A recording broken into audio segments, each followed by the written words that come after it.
Assalamualaikum warahmatullahi wabarakatuh.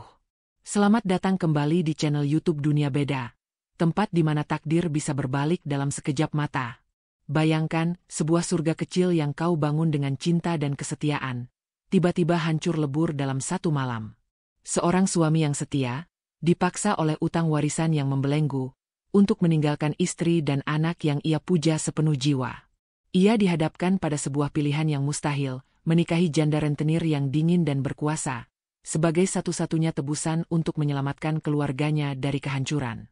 Apa jadinya, jika satu-satunya jalan untuk melindungi orang yang mu cintai, adalah dengan menghancurkan hati mereka terlebih dahulu? Namun sebelumnya, bagi yang beragama Islam saya sarankan untuk menuliskan sholawat Nabi Muhammad agar kelak sholawat ini menjadi saksi untuk mendapat syafaat di akhirat. Like dan subscribe ke channel ini sangat membantu menambah wawasan dan membantu kami membuat cerita baru yang menghibur.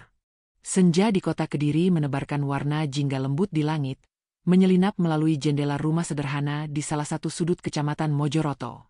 Di dalam rumah itu, sebuah surga kecil sedang terajut. Bima, dengan senyum sabar di wajahnya, membungkuk di atas meja kayu, membantu putri semata wayangnya, Maya, menyelesaikan gambar pemandangan gunung kembar. Tangan kecil Maya dengan lincah mewarnai sawah dengan krayon hijau, sesekali tertawa kecil saat Bima menggodanya dengan pura-pura salah menebak warna. Aroma harum tumis kangkung dan ikan goreng dari dapur, menjadi musik latar yang menenangkan. Di sanalah Rina, istri Bima, dengan cekatan menyiapkan makan malam.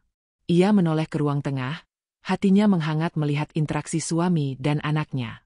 Baginya, inilah kekayaan yang sesungguhnya. Bukan harta, bukan kemewahan, tetapi tawa renyah Maya dan tatapan teduh Bima. Alhamdulillah, bisiknya dalam hati, terima kasih atas semua ini, ya Allah. Ayah, lihat. Mataharinya Maya kasih warna oranye. Bagus kan? Celoteh Maya sambil mengangkat kertas gambarnya tinggi-tinggi. Bima mengacungkan kedua jempolnya. Bagus sekali, nak. Lebih bagus dari lukisan manapun yang pernah ayah lihat. Nanti kita pajang di dinding kamar Maya, ya. Maya bersorak gembira, lalu kembali fokus pada gambarnya.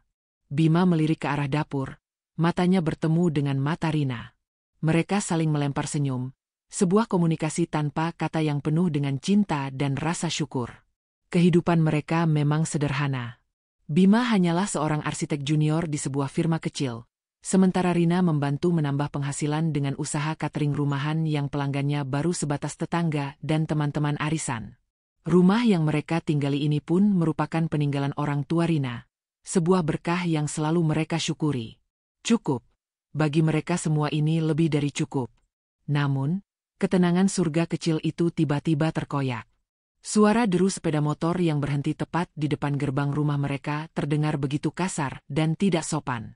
Disusul oleh suara gedoran pintu yang keras dan tergesa-gesa, seolah hendak merobohkannya. Brak, brak, brak. Suara itu begitu menggelegar, membuat Maya terlonjak kaget dan menjatuhkan krayonnya.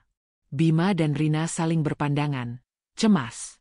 Siapa yang bertamu dengan cara sekasar itu di waktu maghrib seperti ini? Bima beranjak, meminta Rina untuk membawa Maya masuk ke kamar. Biar ayah yang lihat, katanya dengan suara yang dibuat setenang mungkin. Saat Bima membuka pintu, dua orang pria berbadan tegap dengan wajah sangar sudah berdiri di teras. Tatapan mereka dingin, mengintimidasi, memindai setiap sudut rumah dengan pandangan merendahkan. Salah satunya, pria dengan jaket kulit hitam yang sudah kusam, meludah ke samping sebelum bicara. "Kamu yang namanya Bima Aditya?" tanyanya dengan nada datar dan berat. Bima mengangguk ragu. "Betul. Saya sendiri. Ada perlu apa ya, Pak?" Pria satunya lagi, yang lebih kurus dengan tato di lengannya, menyeringai. "Perlu apa?" katanya. "Kami datang untuk menagih janji. Janji almarhum ayahmu, Wiryo, kepada bos kami, Hartono." Jantung Bima serasa berhenti berdetak. Nama itu, nama yang sudah lama ia coba kubur dalam-dalam dari ingatannya. Nama yang menjadi mimpi buruk bagi ayahnya hingga akhir hayat. "Utang ayah saya, bukannya sudah." Belum sempat Bima menyelesaikan kalimatnya, pria berjaket kulit memotong dengan kasar. "Sudah lunas? Jangan mimpi kamu." Bunganya terus berjalan. Tahu. Sekarang totalnya 432 juta rupiah. Angka itu seperti godam yang menghantam kepala Bima. 432 juta. Lidahnya keluh, tubuhnya mendadak lemas. Keringat dingin mulai membasahi pelipisnya. Dari mana ia bisa mendapatkan uang sebanyak itu? Gaji bulanannya saja tidak seberapa. Pria bertato itu tertawa mengejek. Kaget? Makanya, kalau jadi orang jangan suka berutang. Ini, lihat, katanya sambil menyodorkan selembar kertas kusut yang berisi rincian utang dan bunga yang terus menggulung. Bos Hartono memang sudah meninggal. Tapi bisnisnya sekarang dipegang oleh istrinya, Bu Sandra. Dan beliau orangnya tidak suka main-main. Kami beri kamu waktu 1 minggu untuk melunasi semuanya. 1 minggu.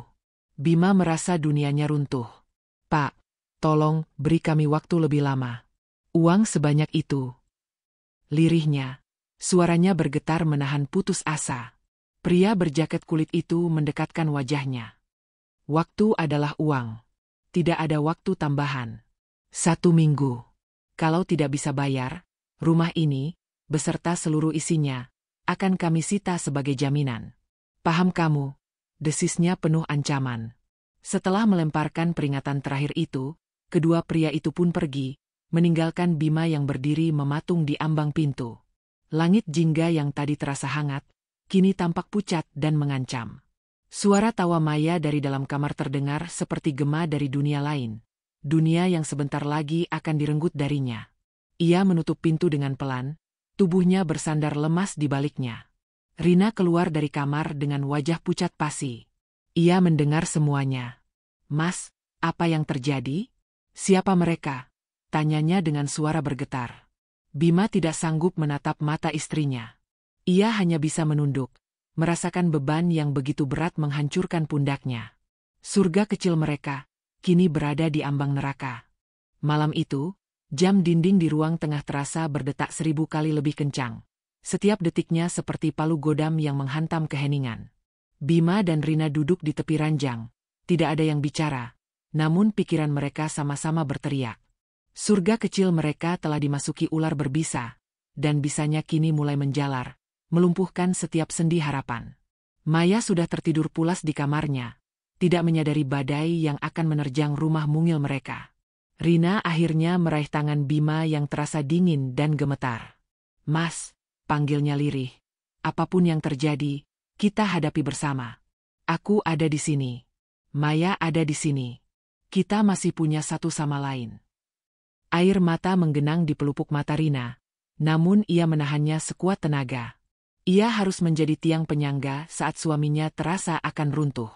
Bima menatap wajah istrinya, wajah yang selalu memancarkan ketenangan, kini terlihat cemas dan pucat. Rasa bersalah menghunjam hatinya. Ia merasa gagal sebagai suami, gagal sebagai kepala keluarga. Maafkan aku, Rina, maafkan aku. Hanya itu yang bisa keluar dari bibirnya yang keluh. Keesokan harinya, Bima memulai perjalanannya di sebuah lorong gelap keputusasaan. Tujuan pertamanya adalah kantor firma arsitektur tempat ia bekerja di pusat kota Kediri. Dengan menelan harga dirinya dalam-dalam, ia menghadap Pak Suryo, atasannya yang selama ini baik padanya. Ia menceritakan masalahnya dengan terbata-bata, berharap ada sedikit celah cahaya. Pak Suryo mendengarkan dengan penuh simpati, raut wajahnya menunjukkan keprihatinan yang tulus. Bima, kenapa tidak cerita dari dulu? Utang sebesar itu bukan main-main, katanya sambil menggelengkan kepala. Namun, simpati tidak bisa diubah menjadi uang. Saya ingin sekali membantumu, Bim. Kamu salah satu arsitek terbaik di sini. Tapi kamu tahu sendiri, perusahaan baru saja menangani proyek besar di dekat jembatan Brawijaya, dan dana kita semua terikat di sana. Saya hanya bisa memberimu bonus percepatan dan gaji 3 bulan di muka. Saya harap itu bisa sedikit membantu. Bima mengucapkan terima kasih, meski hatinya mencelos. Jumlah yang ditawarkan Pak Suryo, meski sangat berarti, terasa seperti setetes air di tengah gurun pasir. Langkahnya berlanjut, semakin berat dan semakin terhina. Ia mencoba menghubungi beberapa teman kuliahnya dulu. Sebagian besar, setelah mendengar jumlah uang yang ia butuhkan, tiba-tiba menjadi sibuk atau berjanji akan menelepon kembali, sebuah janji yang Bima tahu tidak akan pernah ditepati. Ada satu sahabat karibnya yang datang menemuinya di sebuah warung kopi. Ia menepuk pundak Bima, memberikan semua uang tunai di dompetnya. Cuma ini yang aku punya sekarang, Bim. Maaf, aku tidak bisa bantu lebih banyak, katanya dengan wajah menyesal. Bima menerima uang itu dengan tangan gemetar. Rasa terima kasih dan malu berbaur menjadi satu. Ia bahkan mendatangi pamannya di daerah Pare, berharap ada sedikit bantuan dari kerabat. Namun yang ia dapat hanyalah nasihat panjang tentang bahaya berutang dan sedikit uang sekadarnya, yang lebih terasa seperti sedekah daripada bantuan. Setiap penolakan, setiap tatapan kasihan, terasa seperti ribuan jarum yang menusuk harga dirinya. Di rumah, Rina juga berjuang dengan caranya sendiri. Ia menghubungi semua pelanggan cateringnya, menawarkan menu-menu baru, bahkan menerima pesanan hingga larut malam. Dapur mungilnya yang biasa hangat, kini terasa seperti medan perang. Asap mengepul, tangan melepuh, dan punggung yang terasa pegal tidak ia hiraukan. Setiap rupiah yang ia dapatkan, ia masukkan ke dalam sebuah amplop coklat. Namun setiap kali ia menghitungnya, hatinya kembali sakit. Jumlahnya terlalu kecil, terlalu jauh dari angka 400 juta yang mengerikan itu. Mereka bahkan sudah menjual cincin kawin mereka, satu-satunya perhiasan berharga yang Rina miliki. Kenangan hari pernikahan mereka yang indah, kini dihargai hanya beberapa juta rupiah, yang langsung lenyap untuk kebutuhan sehari-hari. Kabar buruk datang dari ibunya. Seorang tetangga menelepon, mengabarkan bahwa ibunya pingsan setelah mendengar desas-desus tentang para penagih utang yang datang ke rumah Bima. Rasa bersalah Bima semakin menjadi-jadi. Utang ini bukan hanya mengancam masa depan anak dan istrinya, tetapi juga berpotensi merenggut nyawa ibunya. Di tengah semua kekalutan itu, nama Sandra mulai bergaung di telinganya. Saat ia bertemu teman lamanya, temannya itu berbisik dengan wajah serius. Bim, aku dengar utangmu itu sekarang dipegang oleh Janda Hartono. Hati-hati, Bim. Orang-orang bilang, dia itu ratu rentenir.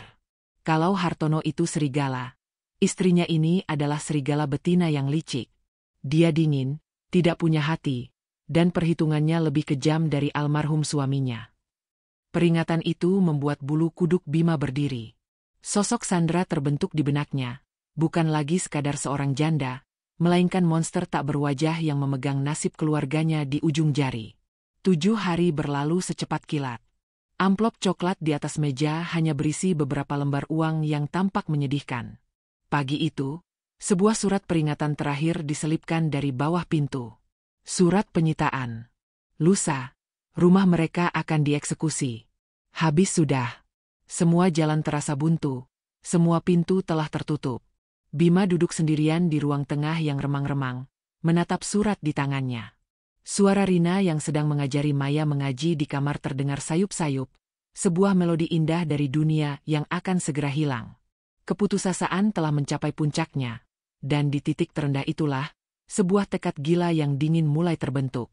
Jika semua jalan baik-baik tidak bisa ditempuh, maka ia harus mendatangi sarang ularnya secara langsung. Ia tidak peduli lagi dengan harga diri. Ia akan melakukan apapun. Ia akan menghadap Ratu Rentenir itu, menghadap Sandra. Motor bebek tua milik Bima terasa merayap, seolah malu-malu saat memasuki gerbang sebuah kawasan perumahan elit di dataran tinggi Kediri.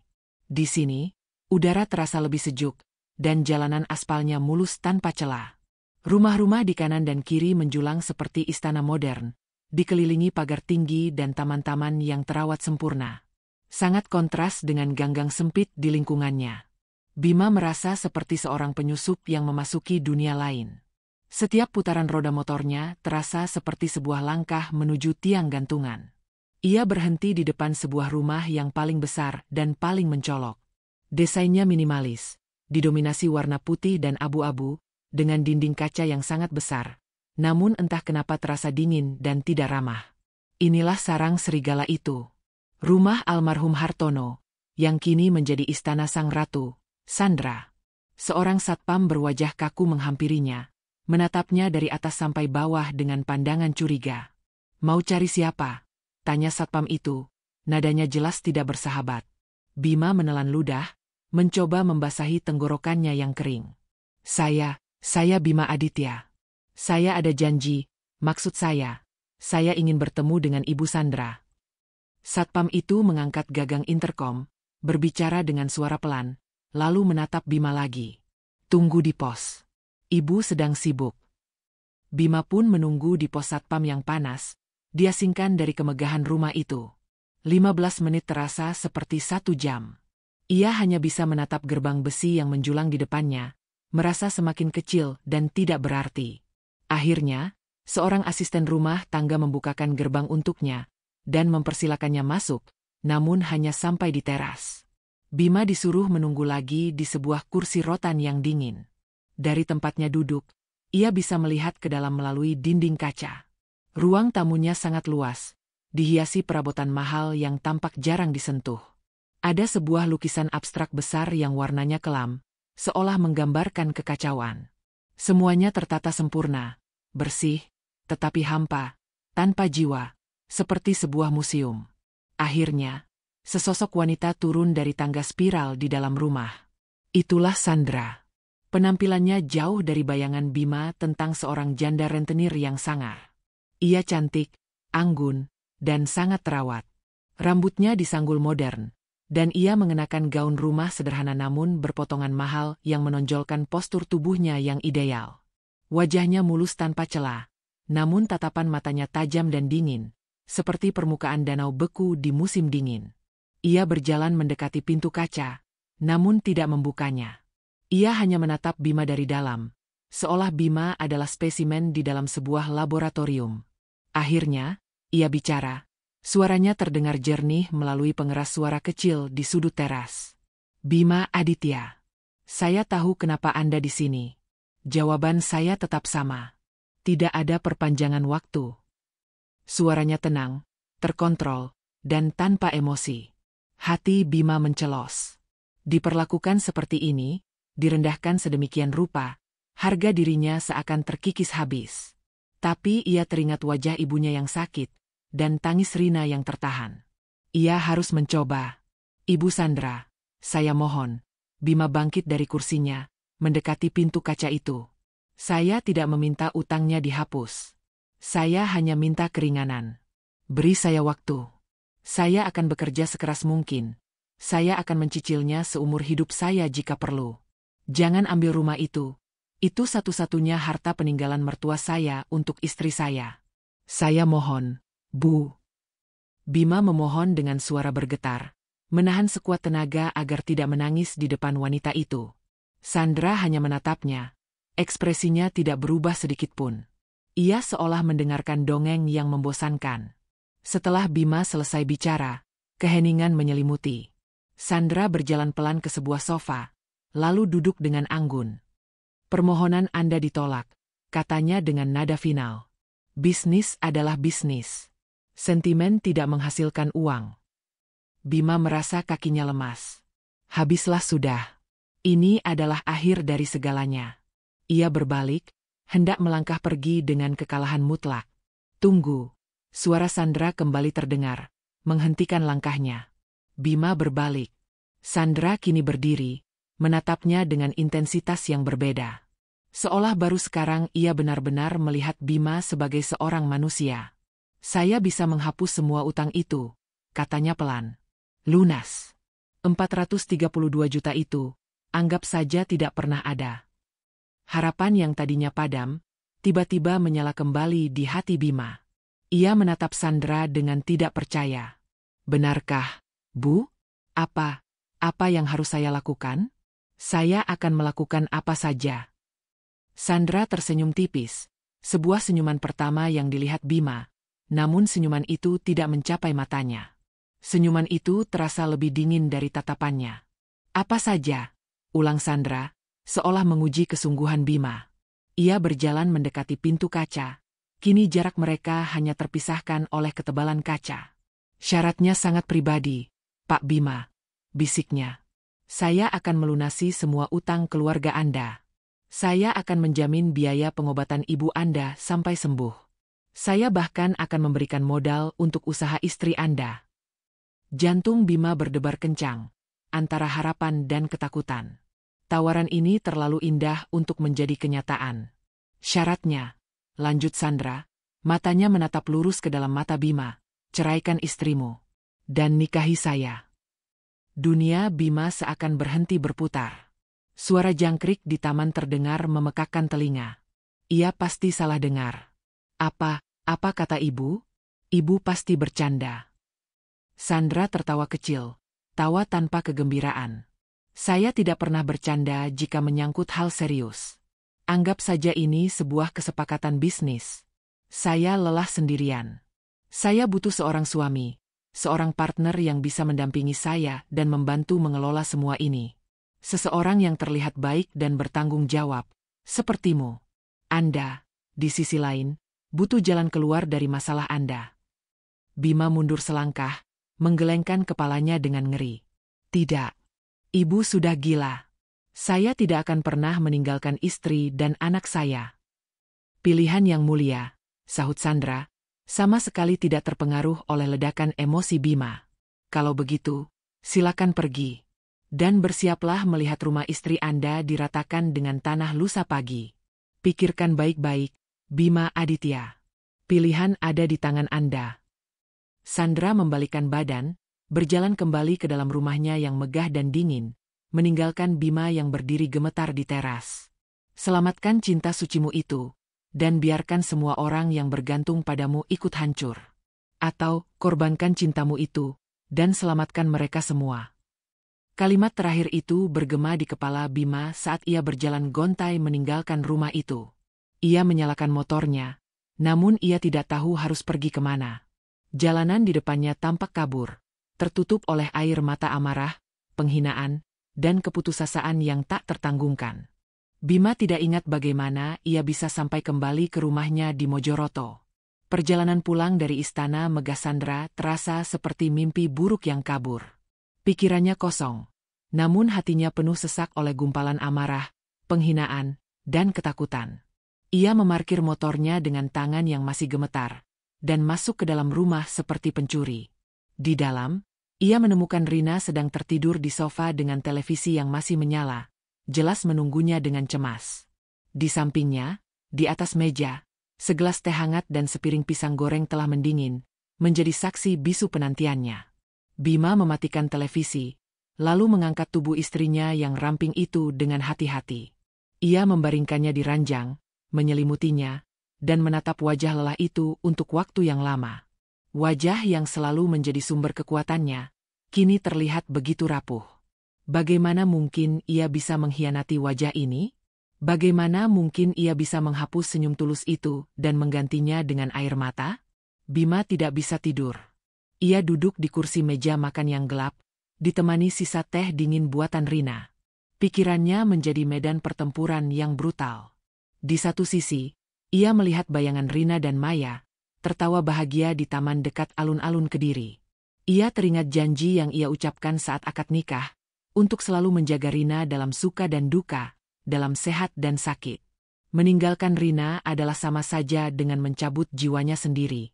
Itu adalah pengkhianatan paling hina, dosa yang tak akan terampuni oleh Allah maupun oleh dirinya sendiri. Ia lebih baik mati kelaparan di jalanan bersama anak dan istrinya, daripada hidup mewah di atas penderitaan mereka. Ia akan melawan. Ia akan membawa Rina dan Maya pergi dari kota ini, memulai hidup baru dari nol di tempat lain. Biarlah rumah ini disita, biarlah ia diburu oleh para penagih utang seumur hidupnya. Setidaknya, ia masih memiliki kehormatan dan cinta keluarganya. Namun, di sisi lain, sebuah bayangan yang lebih kelam muncul. Bayangan ekskavator dengan rahang besinya, merobohkan dinding rumah peninggalan mertuanya, tempat Rina dilahirkan dan dibesarkan. Tempat setiap sudutnya menyimpan kenangan.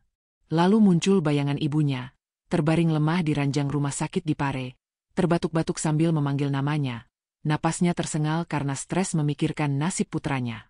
Dan yang paling menyakitkan, adalah bayangan masa depan Maya. Ia tidak ingin putrinya tumbuh dalam pelarian, hidup dalam kemiskinan dan ketakutan, menanggung beban utang ayahnya. Tawaran Sandra, meskipun terasa seperti racun, adalah jalan keluar. Sebuah jalan keluar yang mengerikan, tetapi satu-satunya yang pasti.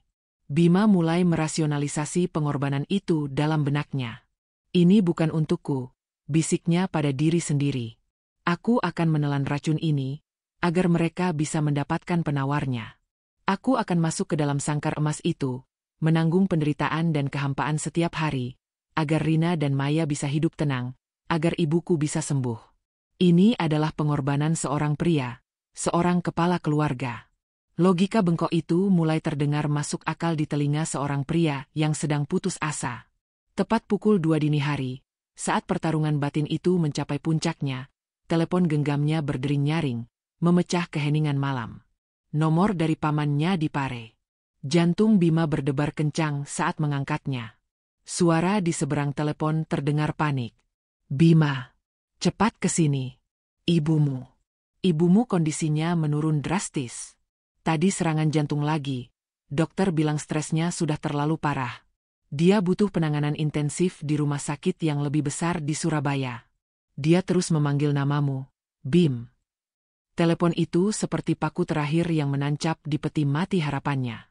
Ancaman itu kini bukan lagi sekadar bayangan, tetapi sudah menjadi kenyataan yang mengancam nyawa. Biaya rumah sakit yang lebih besar. Perawatan intensif. Semua itu membutuhkan uang. Uang yang sangat banyak, uang yang tidak ia miliki. Dan penyebab semua ini adalah dirinya, adalah utang ini. Bima tidak tahan lagi. Beban itu terlalu berat untuk ia pikul sendirian. Ia masuk ke kamar, mengguncang bahu Rina dengan lembut. Rin, bangun. Rin. Aku perlu bicara. Rina terbangun, matanya masih mengantuk, namun langsung waspada melihat wajah suaminya yang pucat dan kacau. Mas? Ada apa? Apa kata mereka? Tanyanya cemas. Bima duduk di tepi ranjang, tidak berani menatap istrinya. Dengan suara yang tercekat dan putus-putus, ia menceritakan semuanya. Ia ceritakan tentang rumah megah yang dingin itu, tentang perlakuan Sandra yang merendahkan, dan akhirnya, tentang tawaran gila itu. Rina mendengarkan dalam diam, wajahnya semakin pucat setiap detik.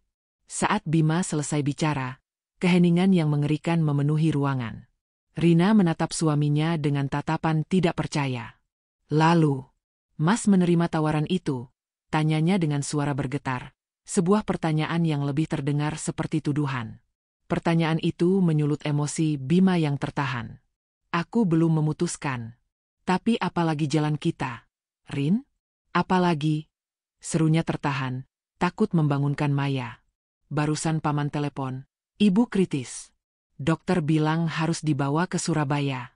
Dari mana kita dapat uangnya? Rin? Dari mana? Air mata Rina akhirnya tumpah, mengalir deras di pipinya. Jadi Mas akan menjual diri Mas untuk semua itu? Menjual pernikahan kita? Begitu, isaknya pilu. Kita bisa lalui ini bersama. Mas, aku tidak butuh rumah ini. Ibu juga pasti tidak mau Mas melakukan ini. Aku cuma butuh kamu di sini, bersama aku dan Maya. Kita bisa pergi dari sini. Kita mulai lagi dari awal. Aku mohon, Mas, jangan lakukan ini. Rina memegang lengan Bima, memohon dengan segenap jiwa raganya. Tapi Bima melepaskan pegangan itu dengan pelan. Wajahnya kini mengeras, matanya memancarkan keputusasaan yang dingin. Telepon tentang ibunya telah membulatkan tekadnya. Ini bukan tentang rumah lagi, Rin. Ini tentang nyawa ibu. Tentang masa depan Maya agar dia tidak perlu ikut menanggung semua ini. Kamu pikir aku mau? Kamu pikir aku akan bahagia? Ini adalah neraka bagiku. Tapi ini adalah satu-satunya cara. Aku harus melakukannya. Matahari pagi mulai mengintip dari celah jendela, mengusir kegelapan malam. Namun bagi Bima dan Rina, pagi itu adalah awal dari malam yang paling panjang dalam hidup mereka. Bima memalingkan wajahnya dari tatapan hancur istrinya. Keputusan telah dibuat. Sebuah keputusan yang akan menghancurkan surga kecil mereka, selamanya. Pagi itu, udara di rumah kecil Bima terasa berat dan menyesakan, seolah oksigen telah tersedot habis oleh keputusasaan. Tidak ada lagi aroma kopi atau nasi goreng. Yang ada hanya keheningan yang canggung, dipenuhi isak tangis Rina yang tertahan sepanjang malam. Matanya bengkak dan merah, tatapannya kosong, menembus dinding. Bima bergerak seperti robot, memasukkan beberapa helai kemeja dan celana ke dalam sebuah tas ransel tua. Ia tidak berani menatap istrinya. Setiap derit lantai yang ia pijak terdengar seperti lonceng kematian bagi pernikahan mereka. Tidak ada lagi perdebatan, tidak ada lagi amarah. Yang tersisa hanyalah jurang kesedihan yang begitu dalam dan tak terseberangi. Ia sudah menghubungi orang suruhan Sandra, mengabarkan keputusannya. Semuanya akan diurus hari ini juga. Cepat, efisien, dan tanpa ampun. Persis seperti cara bisnis mereka bekerja. Saatnya tiba. Momen yang akan terpatri selamanya dalam benak Bima sebagai neraka dunia. Ia harus berpamitan pada Maya. Ia menghampiri putrinya yang sedang asyik bermain dengan boneka di karpet. Ia berlutut, mencoba tersenyum, meski rasanya seperti menyayat otot-otot wajahnya. Maya, anak ayah, panggilnya dengan suara serak. Maya menoleh dengan senyumnya yang polos dan murni. Iya, ayah. Bima menarik napas dalam-dalam. Ayah harus pergi kerja, nak. Pergi ke tempat yang sangat jauh, dan mungkin akan lama sekali pulangnya. Mata bening Maya mengerjap, senyumnya perlahan memudar. Lama? Selama apa? Ya? Nanti siapa yang bantu Maya gambar gunung lagi? Pertanyaan polos itu menghantam Bima seperti ribuan belati. Ia tidak kuat. Ia menarik tubuh mungil itu ke dalam pelukannya, memeluknya begitu erat seolah tak ingin melepaskannya. Ia hirup dalam-dalam aroma rambut putrinya, mencoba merekamnya dalam memori. Nanti ayah pasti telepon.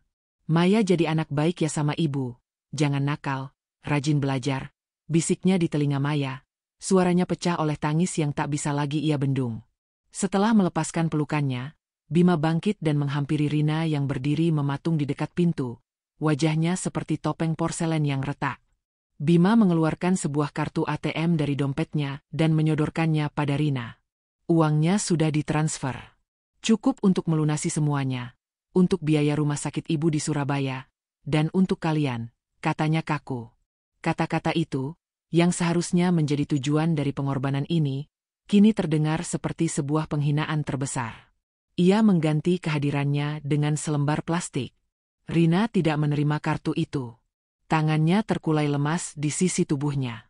Ia hanya menatap Bima dengan pandangan yang sulit diartikan, campuran antara cinta yang tersisa, kekecewaan yang mendalam, dan kebencian yang mulai tumbuh.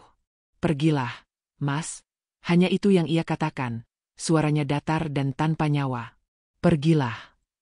Satu kata itu lebih sakit dari tamparan manapun. Bima akhirnya meletakkan kartu itu di atas meja. Ia melangkah keluar dari pintu itu, meninggalkan surga kecilnya untuk selamanya. Saat ia menyalakan motornya, ia melirik sekilas ke belakang melalui spion. Ia melihat Rina masih berdiri di ambang pintu, sosoknya tampak kecil dan rapuh, sendirian. Bayangan itu akan terus menghantuinya, membakarnya dalam setiap mimpi buruknya.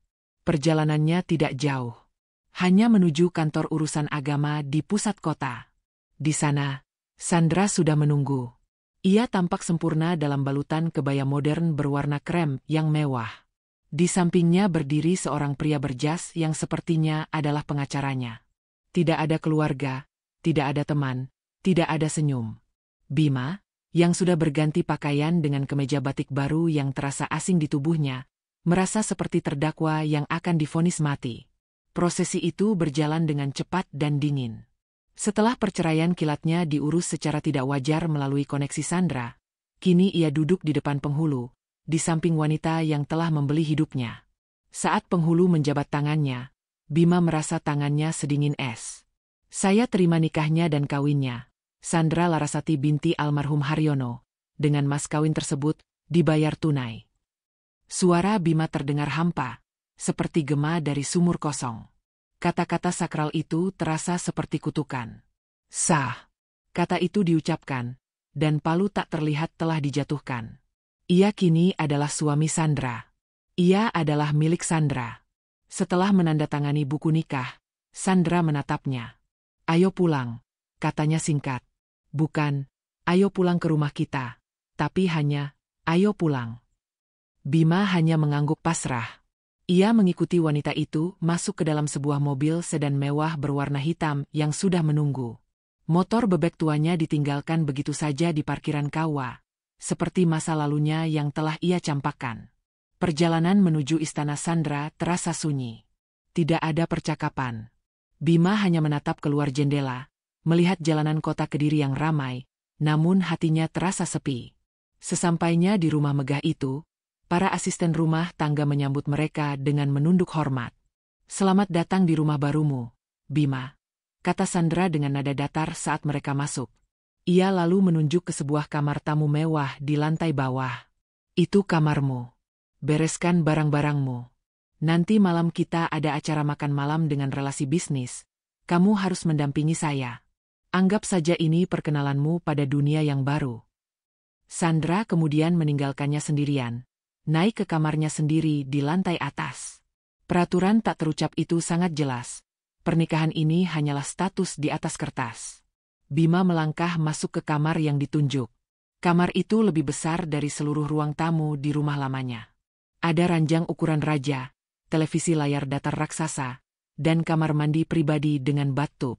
Semuanya mewah, mahal, dan sempurna. Tapi ruangan itu terasa seperti sel penjara paling mewah di dunia. Bima tidak menyentuh apapun. Ia berjalan ke arah jendela kaca besar yang menghadap ke taman belakang yang luas dengan kolam renang biru berkilauan. Ia memiliki segalanya sekarang. Uang untuk menyembuhkan ibunya, keamanan finansial untuk Rina dan Maya, sebuah rumah megah. Tapi saat ia merogoh sakunya dan mengeluarkan satu-satunya benda yang berhasil ia selundupkan dari kehidupan lamanya, sebuah foto kecil Rina dan Maya yang tersenyum, ia tahu bahwa ia telah kehilangan segalanya.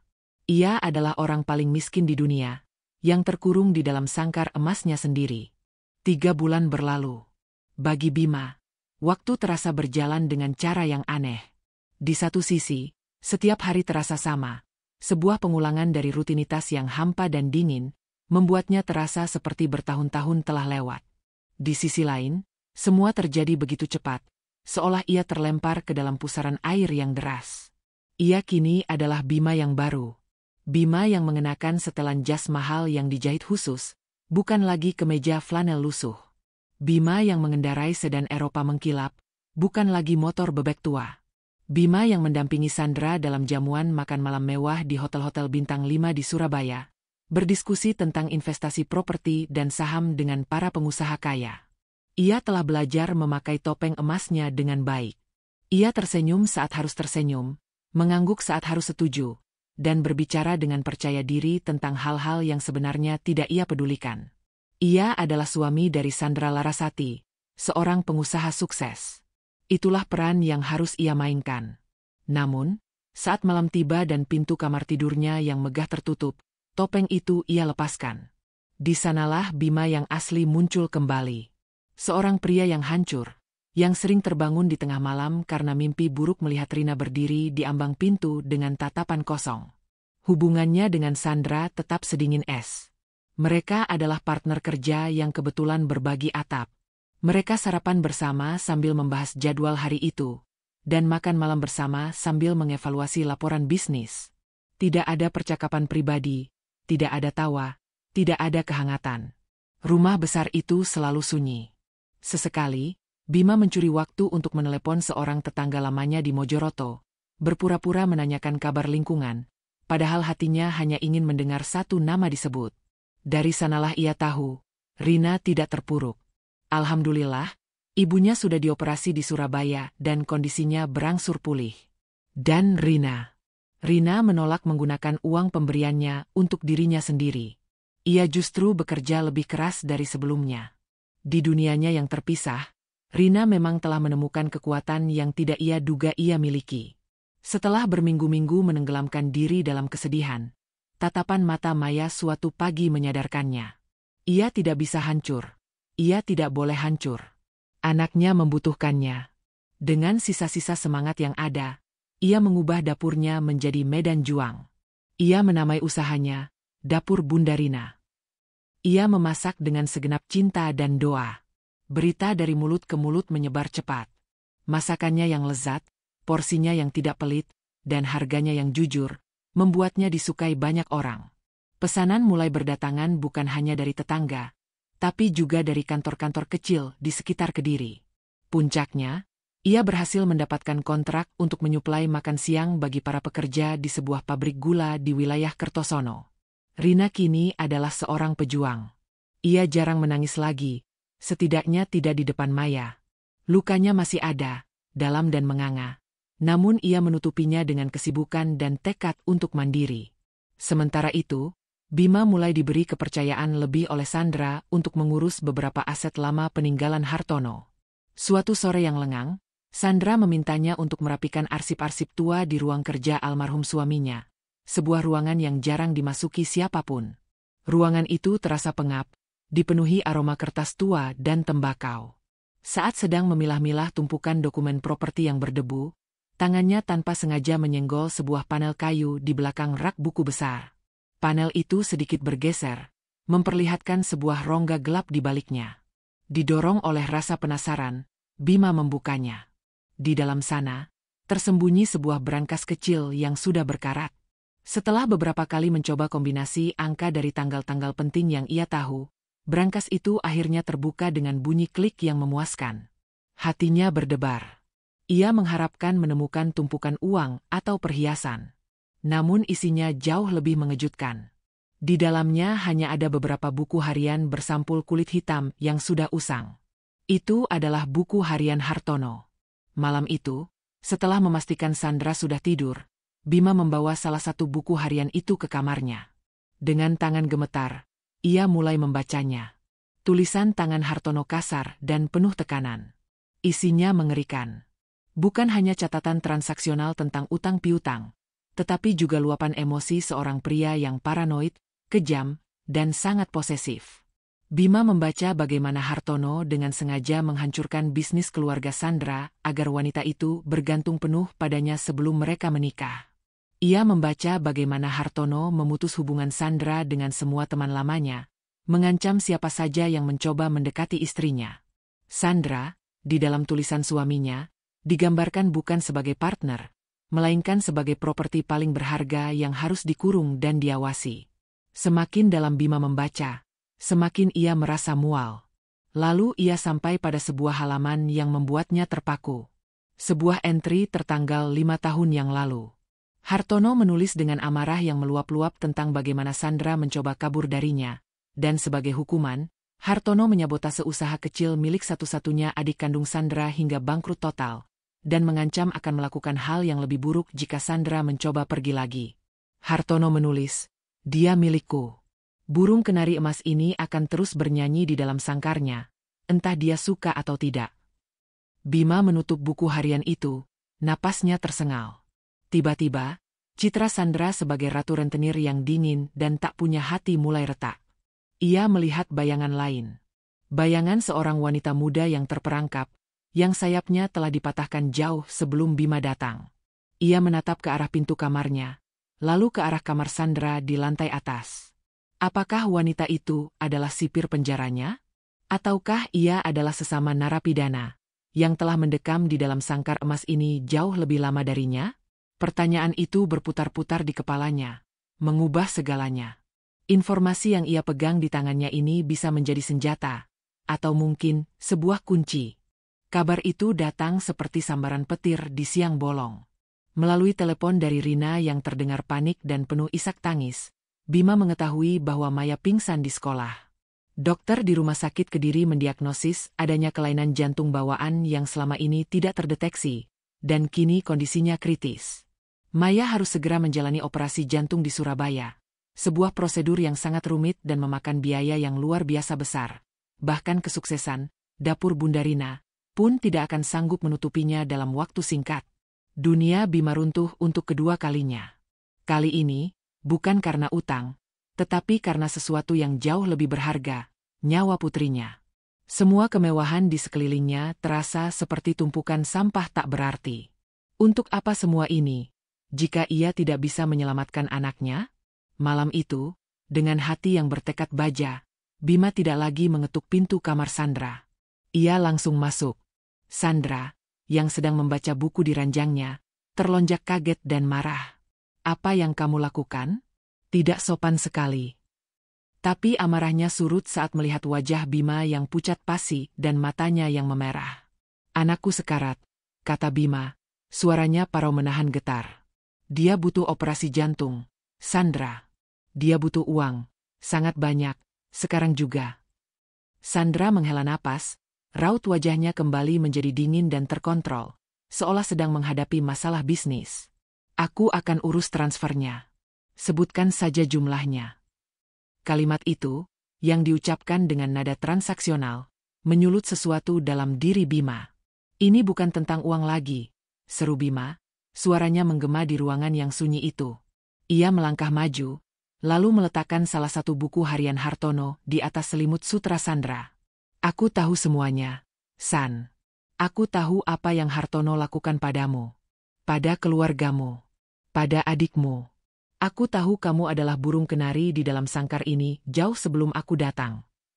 Seketika, topeng dingin Sandra hancur berkeping-keping. Wajahnya pias, matanya membelalak ngeri, bibirnya bergetar. Untuk pertama kalinya, Bima melihat ketakutan dan kerapuhan di mata wanita itu. Dari mana kamu, beraninya kamu? Desisnya, lebih terdengar seperti rintihan daripada ancaman. Ia meraih buku itu dengan tangan gemetar, seolah melihat hantu dari masa lalunya. Di saat itulah, ia akhirnya pecah. Tangis yang telah ia pendam selama bertahun-tahun tumpah ruah. Ia menangis sesenggukan, menutupi wajahnya, tubuhnya berguncang hebat. Ia ceritakan semuanya pada Bima. Tentang bagaimana ia kesepian, tentang bagaimana ia takut pada rekan-rekan bisnis Hartono yang buas dan siap menerkamnya, tentang bagaimana ia melihat Bima sebagai pria baik yang bisa menjadi perisainya. Ia pikir dengan membeli Bima, ia bisa membeli keamanan dan ketenangan, sebuah logika bengkok yang lahir dari keputusasaan dan trauma panjang. Aku hanya tidak ingin sendirian lagi, isaknya di antara tangis. Bima, melihat wanita yang hancur di hadapannya, tidak lagi merasakan benci. Yang ada hanyalah rasa iba. Mereka berdua adalah korban dari orang yang sama. Malam itu menjadi titik balik. Didorong oleh rasa kemanusiaan yang baru ditemukan, Sandra bergerak cepat. Ia bukan hanya mentransfer uang. Ia menggunakan seluruh koneksi dan kekuasaannya, menghubungi dokter bedah jantung terbaik di Surabaya. Ia mengatur segalanya, memastikan Maya mendapatkan kamar perawatan terbaik. Selama masa kritis Maya, Sandra ada di sana, di rumah sakit. Bukan sebagai istri Bima, tetapi sebagai seorang pendukung, memberikan kekuatan pada Rina yang syok dan pada Bima yang kalut. Rina, yang awalnya menatap Sandra dengan kebencian, perlahan melihat sisi lain dari wanita itu. Ia melihat ketulusan dalam tatapan cemas Sandra saat menunggu di luar ruang operasi. Operasi itu berjalan dengan sukses. Maya selamat. Di sebuah kafe rumah sakit yang hening, setelah memastikan kondisi Maya stabil, Sandra, Bima, dan Rina duduk bersama untuk pertama dan terakhir kalinya. Dengan mata yang kini terlihat lebih jernih dan lega, Sandra menatap Bima dan Rina bergantian. Pernikahan kita, kontrak kita, sudah selesai, Bima, katanya dengan suara lembut. Aku akan mengurus pembatalannya. Aku akan membubarkan bisnis kotor peninggalan Hartono, dan memulai sesuatu yang baru dan bersih. Ia lalu menyodorkan sebuah map kepada Bima. Ini bukan bayaran. Anggap ini ganti rugi. Permintaan maafku karena telah menghancurkan keluarga kalian. Gunakan ini untuk memulai hidup baru. Kemudian ia menatap Rina. Maafkan aku, ucapnya tulus. Rina hanya mengangguk kecil. Air matanya mengalir pelan. Sebuah anggukan yang menandakan pengampunan. Sandra tersenyum tipis, berdiri, lalu berjalan pergi, meninggalkan mereka berdua untuk selamanya, melangkah menuju kebebasannya sendiri. Beberapa bulan kemudian, di sebuah rumah sederhana yang kini terasa lebih lapang dan ceria, dapur Bunda Rina telah berkembang. Beberapa pegawai kini membantu Rina memasak dan mengemas pesanan. Di halaman depan, Maya, dengan bekas luka tipis di dadanya, tertawa riang bermain kejar-kejaran. Dan di sana, di sudut dapur, seorang pria dengan tekun mengupas bawang, sesekali menyeka air mata karena pedasnya. Pria itu adalah Bima. Ia tidak kembali sebagai raja, ia kembali sebagai seorang pesuruh. Ia harus mendapatkan kembali tempatnya, bukan dengan uang, tetapi dengan ketulusan dan kerja keras. Ia mencuci piring, mengantar pesanan, melakukan apa saja untuk membantu usaha istrinya. Rina sering memperhatikannya dari jauh. Lukanya belum sepenuhnya sembuh, namun kebenciannya telah lama sirna, digantikan oleh harapan. Sore itu, saat Bima sedang mengangkat tumpukan kotak catering ke mobil, Rina menghampirinya, membawa segelas air putih dingin. "Minum dulu, Mas," katanya pelan. Bima berhenti, mengambil gelas itu, tangan mereka bersentuhan sesaat. Mata mereka bertemu. Dan di sana, di antara aroma masakan dan senja yang turun, Rina tersenyum. Sebuah senyuman kecil, ragu-ragu, namun nyata. Itu adalah kunci yang membuka pintu maaf, sebuah awal dari babak baru yang akan mereka tulis bersama. Demikianlah akhir dari kisah Bima, Rina, dan Sandra. Sebuah cerita yang mengajarkan kita banyak hal. Hikmah pertama adalah tentang arti kekayaan yang sesungguhnya. Bima mencari jalan pintas melalui harta, namun pada akhirnya ia sadar bahwa kekayaan sejati adalah tawarnya sang anak dan senyum tulus dari pasangan yang setia di sisi kita. Hikmah kedua, bahwa tidak ada manusia yang sepenuhnya jahat atau sepenuhnya baik. Di balik sosok Sandra yang dingin, tersimpan luka dan kerapuhan seorang korban. Ini mengajarkan kita untuk tidak mudah menghakimi seseorang hanya dari penampilan luarnya. Dan hikmah yang terakhir adalah tentang kekuatan maaf dan kesempatan kedua. Sebesar apapun kesalahan yang dibuat, selalu ada jalan untuk kembali, selama ada niat tulus untuk memperbaiki dan ada hati yang cukup besar untuk memaafkan. Jika kalian suka dengan cerita ini dan tersentuh oleh perjuangan para karakternya, jangan lupa untuk menekan tombol like. Tuliskan juga di kolom komentar, pelajaran apa yang paling berharga menurut kalian dari kisah ini. Dan tentu saja, subscribe channel ini agar kalian tidak ketinggalan cerita-cerita menarik dan penuh hikmah lainnya. Terima kasih telah menyaksikan. Sampai jumpa di kisah selanjutnya.